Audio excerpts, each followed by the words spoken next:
બનારસ એક શિવજીની નગરી છે અને દુનિયાનું સૌથી ઓલ્ડ શહેરમાંની એક ગણાતું હોય ને તો એ બનારસ છે. કહેવાય છે કે અહીંયા તમે આવતા નથી, તમને બોલાવવામાં આવે છે. આવું જ કંઈક અમારી સાથે બન્યું.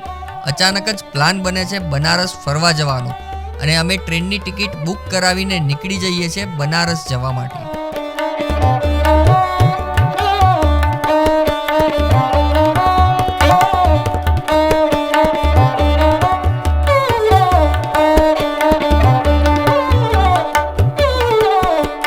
ફાઇનલી 24 કલાકના ટ્રાવેલ પછી પહોંચી ગયા છે અમે બનારસમાં. અત્યારે બનારસના રેલવે સ્ટેશન ઉપર છીએ. ભાઈ બહુ જ મજા આવી. 24 કલાક અમે ટ્રેનમાં સફર કર્યો. હવે અહીંયા આવીને જે આમ સુકૂન મળે છે કે હાસ ફાઇનલી અમારી જગ્યાએ અમે પહોંચી ગયા. અને આ જર્નીમાં એક નવા મિત્ર અમને અમદાવાદથી મળી ગયા છે. એ પણ વારાણસી ફરવા આવ્યા છે, જે અમદાવાદથી છે. બહુ બધા ટાઈમ પછી આપણે યુટ્યુબમાં વિડીયો બનાવી રહ્યા છીએ, એટલે ફૂલ સપોર્ટ કરજો. જેવી રીતે ઇન્સ્ટાગ્રામમાં તમે મને સપોર્ટ કરી રહ્યા છો એવું આશા રાખું છું કે યુટ્યુબમાં પણ કરશો. રૂમ પરથી અમે નાહી ધોઈને નીકળી ગયા છે. વાગ્યા છે અત્યારે સવારના 2:30, 2:30 વાગ્યા છે અને બસ બનારસના રોડ ઉપર ચાલી રહ્યા છીએ. બનારસની પહેલી ચાય પહેલી તો આપણે સવારે 2:30 વાગે આપણે પી રહ્યા છીએ. અને ગાઈસ મારે બીજી તમને વાત કરવી છે કે ધર્મીભાઈ વ્લોગર છે પણ વારે વારે ભૂલી જાય છે કેમેરો ચાલુ કરાવવાનો અને મારે યાદ કરાવડાવવું પડે છે. એટલે ભાઈ યુટ્યુબ માટે છે ને બહુ ટાઈમ થઈ ગયો આપણે મૂક્યા વિડીયો, એટલે ભૂલી જવાય. ઇન્સ્ટાગ્રામ હોય તો હમણાં ફટફટ આપણે ચાલુ થઈ જાય એટલા માટે. તમારી વાત બિલકુલ સાચી છે. I agree with you. Maggi બી બહુ મસ્ત બનાવે. આ જિંદગી છે, ખાઓ પીઓ અને મોજ કરો. એવું હા, તમારા લોકો જેવા લોકોને ઇગ્નોર મારો ખાતી રાખે. મીમ્સ બનવો જોઈએ આની પર. ગાઈસ મેગી ખાઓ અને મોજ મસ્તી કરો. અને જે ટેસ્ટ બી અમે કરી જોયું, ટેસ્ટમાં પણ ગરમા ગરમ છે, જોરદાર. જબરજસ્ત ગરમ ગરમ છે ને એકદમ ટેસ્ટી. શિમલા મનાલી વાળી કહેવાય ને એવી મેગી છે આ બી, પહાડો વાળી મેગી જબરજસ્ત. આપણે હવે બનારસના ઘાટ ઉપર આવી ગયા છીએ. ત્યારે અમે આ શંકરાચાર્ય ઘાટ ઉપર છીએ, જે ઓલી આરતીને સવારમાં થતું હોય છે ને આ જગ્યા ઉપર થતું હોય. ખરેખરમાં અહીંયા એવું કહેવાય કે કંઈક તો વાઇફ છે આવ્યા પછી. અને એવું કહેવાય છે કે બનારસમાં આવ્યા હોય ને એટલે પહેલું તો તમારે કાલભૈરવના દર્શન કરવા જોઈએ અને એના પછી કાશી વિશ્વનાથ અને પછી તમારે જ્યાં જવું હોય ત્યાં જઈ શકો. ક્યારના એ બસ ચાલી રહ્યા છે. 1-1.5 કલાક જેવું થઈ ગયું ચાલતા ચાલતા.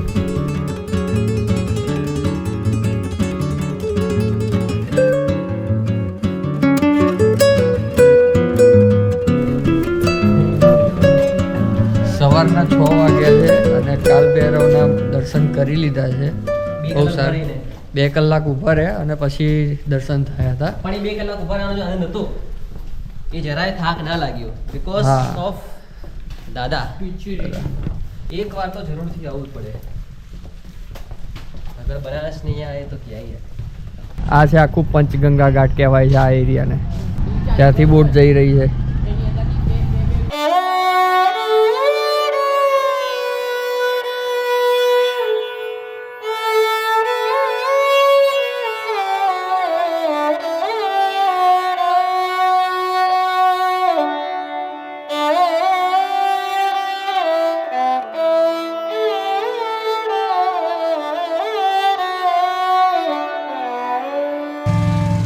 અત્યારે મારી પાસે જેમની બોટ છે શિવ નિષાદ, એ અહીં અત્યારે આપણને છે ને ઘાટ માટેની માહિતી આપશે બધી, જે માહિતી આપણે ઘણી બધી કામ આવે એવી છે. અને તમે પણ જો અહીંયા આવો છો અને તમારે બોટ કરવાની થાય છે તો આમનો કોન્ટેક કરી લેજો. આમનો નંબર હું ડિસ્ક્રિપ્શનમાં આપી દઈશ, ડિસ્પ્લેમાં બી આપી દઈશ.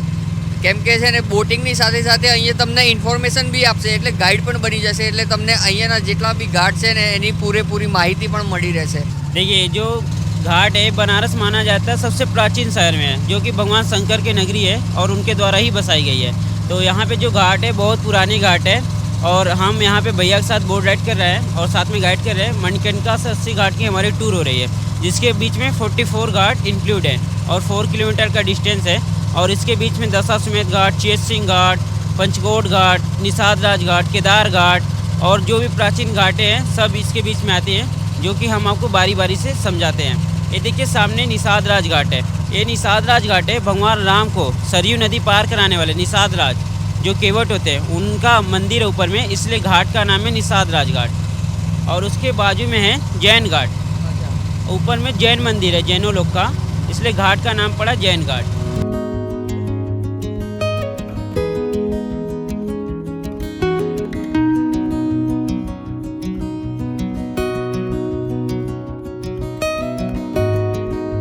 यहाँ पर ना कौन सी फिल्म की अभी तक शूटिंग हुई है? कौन कौन सी फिल्म की शूटिंग हुई है? यहाँ पे देखिए एक सबसे पुरानी फिल्म है घातक जो सनी देओल की है, वो यहाँ की शूटिंग है। मोहल्ला 80 और वाराणसी और साउथ की भी मूवी है, जो कि सब मूवी की शूटिंग यहाँ पे होती रहती है। और ब्रह्मास्त्र मूवी की शूटिंग हुई है, जिसका देखिए व्यू सामने आपको दिखेगा।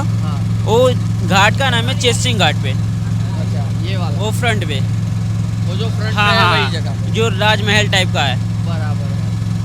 तो भैया देखिए यहाँ की एक कहानी है कि भगवान शंकर और उनकी पत्नी जो थी गौरी, हाँ। जब काशी का भ्रमण कर रहे थे, भ्रमण करते हुए मार्ग में ये काशी नगरी है, तो यहाँ पे माता पार्वती और भगवान शंकर एक साथ स्नान किया। स्नान करते समय माता पार्वती की कान की बाली और भगवान शंकर की माथे की मणि इस घाट पे गिर गई। अच्छा, उसके पश्चात माता पार्वती ने भगवान शंकर से बोला कि हे प्रभु, हमारी बालिका और आपकी मणि नहीं दिख रही हो, कहाँ है, उसको ढूंढने का प्रयास करिए। तो ढूंढने के पश्चात भी नहीं मिला, तो विष्णु भगवान प्रकट हुए और जो विष्णु कुंड है काशी नगरी में, यहाँ पे उनके जो थाना चक्र उससे खोदा था, तब भी नहीं मिली। तो माता पार्वती क्रोधित हो गई। क्रोधित होने के पश्चात इस धरती को श्राप दे दी, जा, जैसे मेरा हृदय जल रहा है वैसे तू दिन रात जलती रहेगी। तो तभी धरती प्रकट हुई और भगवान शंकर से क्षमा मांगने लगी, माता से भी क्षमा मांगनी। तो माता ने बोला और भगवान शंकर, श्राप को बदला नहीं जाता, लेकिन चल मैं तुझे एक वरदान देता हूँ कि यहाँ से अब मानव का मृत्यु शरीर जलाया जाएगा, जिसको जलाने से यहाँ पे मानव को मोक्ष की प्राप्ति होगी सीधा।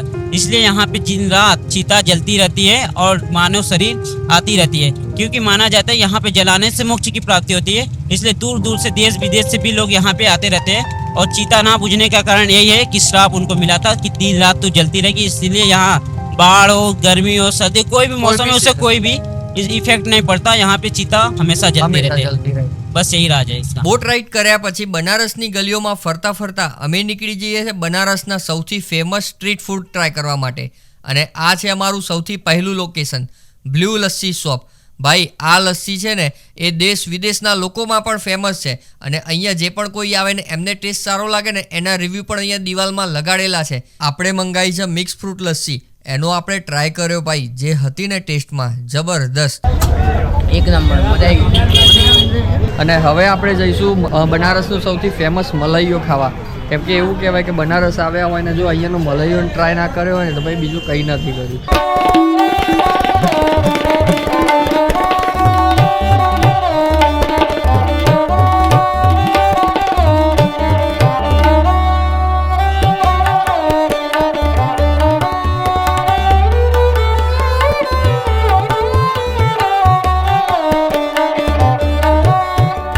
બનારસનો સૌથી ફેમસ એટલે મલાઈઓ, અને આપણે આવ્યા છીએ અત્યારે શ્રીજી મિલ્કમાં। ભાઈ બેસ્ટ મલાઈઓ કહેવાય છે, હું ટેસ્ટ કરીને બતાવું કેવું છે।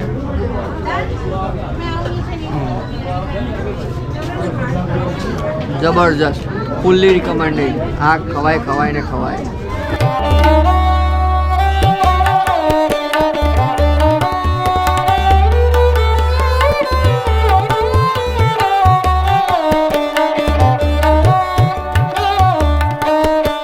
કંઈક યુનિક વસ્તુ હોય ને ભાઈ ધર્મિનભાઈ આનો ટ્રાય ના કરે ને એવું બને નહીં, એટલે હવે આપણે જઈએ છીએ લક્ષ્મી ટી સ્ટોલમાં। અહીંયા બ્રેડને શેકીને એના ઉપર બટર લગાડવામાં આવે છે અને સાથે ચા આપવામાં આવે છે। મેં આનો ટ્રાય કર્યો હતો, મને એવરેજ લાગ્યું। હું તમને એવું કહીશ કે બનારસમાં તમે જ્યાં પણ ક્યાંય રોકાવ છો ને ત્યાં આસપાસ પણ બ્રેડ, મક્ખન અને ચાય મળી રહેશે, તમે ત્યાં ટ્રાય કરી લો। અહીંયા ભીડ વધારે હોય છે એટલે તમારો ટાઈમ પણ બગડશે અને તમે હેરાન પણ થશો। એક પછી એક ભાઈ બનારસના સ્ટ્રીટ ફૂડ ટ્રાય કરી રહ્યા છે, એટલે તમે અહીંયા આવો તો જરૂરથી હું રિકમેન્ડેડ કરીશ કે આ સ્ટ્રીટ ફૂડ તો તમારે ટ્રાય કરવા જ જોઈએ। આજે એટલું બધું ચાલ્યા છીએ ને ભાઈ, પગની બેન્ડ બજી ગઈ છે, એટલે હવે હાલ તો એવું છે કે હવે ઊભા થવા એવું જ નથી, આમ પગ એટલા બધા દુખે છે। પણ જોઈએ હજી થોડોક ટાઈમ રેસ્ટ કરી લઈએ, અને પછી છેલ્લે જે અહીંયા ઘાટ ઉપર આરતી થાય છે ને એ જોવાનું તો હજી મન છે જ, અને એના પછી આપણે આ વિડીયો એન્ડ કરીશું. પછી આવશે પાર્ટ 2.